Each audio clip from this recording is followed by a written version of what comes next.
chuteira e metralhadoras.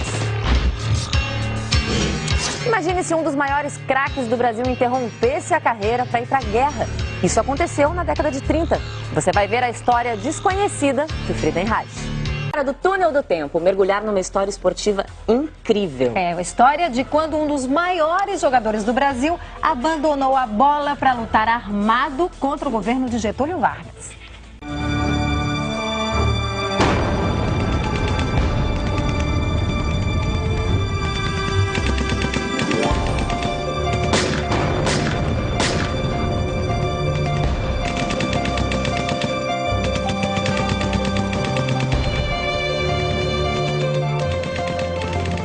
Caro Luiz, recebemos o teu breve telegrama. Estávamos aflitos. Por que não escreves mais? Luiz, sei que deves ter passado por bons percalços. E nós aqui também. Exaltamos tua coragem sempre que ouvimos no rádio ou lemos o jornal. Não se preocupe com a gente. Quem está nas trincheiras não deve se preocupar com nada. Não os deveres da pátria. Aceite um abraço. Papai. Esta carta é original, verídica, escrita no dia 19 de agosto de 1932 por um pai desesperado. Seu filho não era um militar de carreira, um homem treinado para batalhas e guerras. Era um atleta, um jogador de futebol. E não era exceção. Luiz foi um dos quase 1.500 esportistas que colocaram a carreira e a vida em risco para lutar num conflito bélico sem precedentes, a Revolução de 1932. Os batalhões esportivos, como ficaram conhecidos, são um caso único, especial, perdido nos subterrâneos da história. A Revolução de 32 é uma luta pela Constituição e pela cidadania. Em resumo, uma luta pelas liberdades. A Revolução teve motivação política. No início dos anos 30, o presidente Getúlio Vargas indicou interventores, homens de sua confiança, para comandar os estados.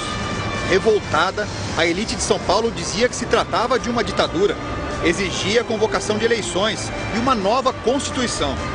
Os pedidos não foram ouvidos. As desavenças ganharam as ruas e acabaram em armas.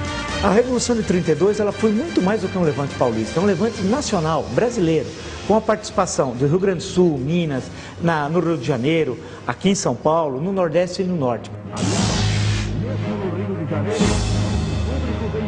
O futebol já era o esporte mais popular do país e foi justamente o grande nome da época que alavancou um curioso engajamento de atletas nessa luta, Arthur Friedenreich, que você vê nessas imagens raras.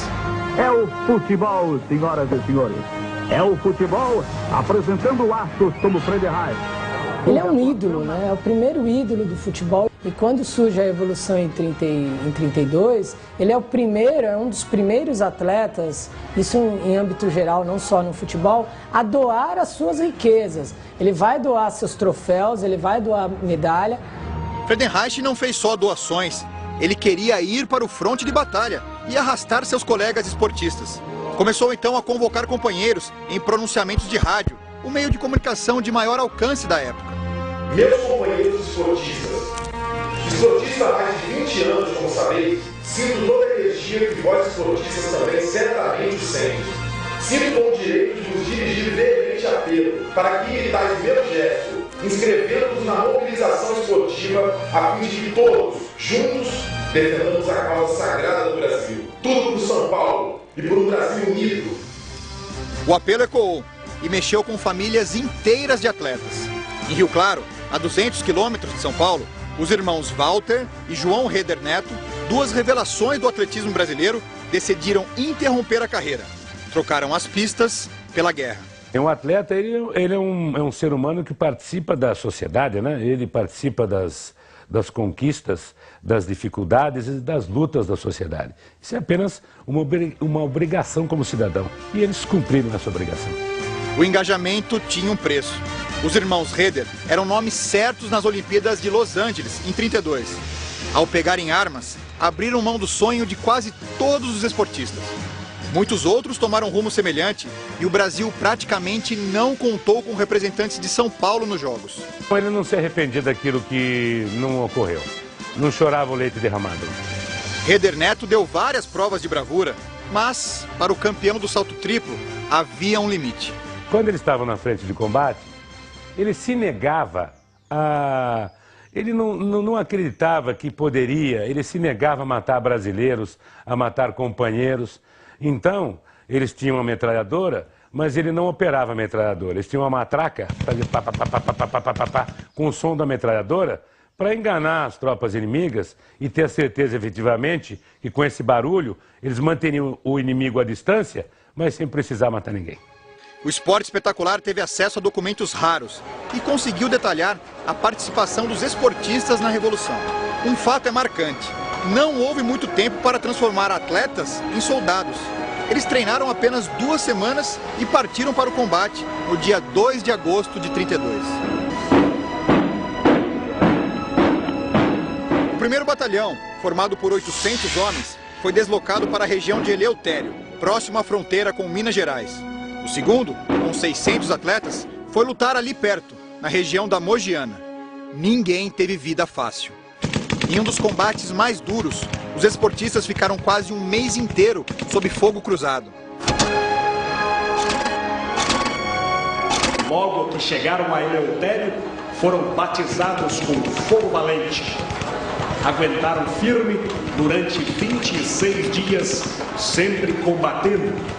Ninguém queria deixar a trincheira até os inimigos recuarem. Ele perdeu 3 companheiros, 3 amigos, que são soldados que eram de Rio Claro. Eu tenho certeza que a morte deles tenha atingido o sentimento do Reder Neto. Não se sabe exatamente quantos atletas morreram, mas as perdas eram inevitáveis. E uma delas abalou o país. O maior ídolo esportivo de sua geração, morto em combate. Nos dias de hoje, seria como Neymar deixar o Santos e morrer numa guerra. Por sorte, era apenas boato. Friedenreich estava vivo e foi até promovido por atos de bravura. Ele ficou nas trincheiras até o cessar-fogo. Os combates duraram 87 dias até a paz ser negociada, com a rendição dos exércitos constitucionalistas. Os principais líderes da Revolução de 32 foram presos, nenhum atleta entre eles. Sinônimo de derrota? Frustração? Nada disso. Para especialistas, aqueles homens ajudaram a construir um novo país. Você encontra o esportista branco, mulato, negro, moreno, quer dizer, todo mundo. Ou seja, esse batalhão acaba sendo um resumo até racial do significado da Revolução de 32, que não é uma revolução de elite e de brancos, é uma revolução de todos aqueles que desejavam a defesa das liberdades democráticas. Eu sinto um profundo orgulho de saber que eu vim de uma família como essa, e onde eu fui educado, onde eu fui criado, vivenciando essa emoção, esse patriotismo e também esse amor pelo nosso país, o Brasil. Apesar da derrota, os constitucionalistas conseguiram a realização de eleições em 1933 e a promulgação de uma Constituição em 1934. João e Walter Reder voltaram a competir, conquistaram diversos títulos, mas nunca disputaram as Olimpíadas. Friedenreich voltou a jogar e só encerrou a carreira aos 43 anos. Segundo alguns pesquisadores, marcou 1.329 gols, mais que Pelé.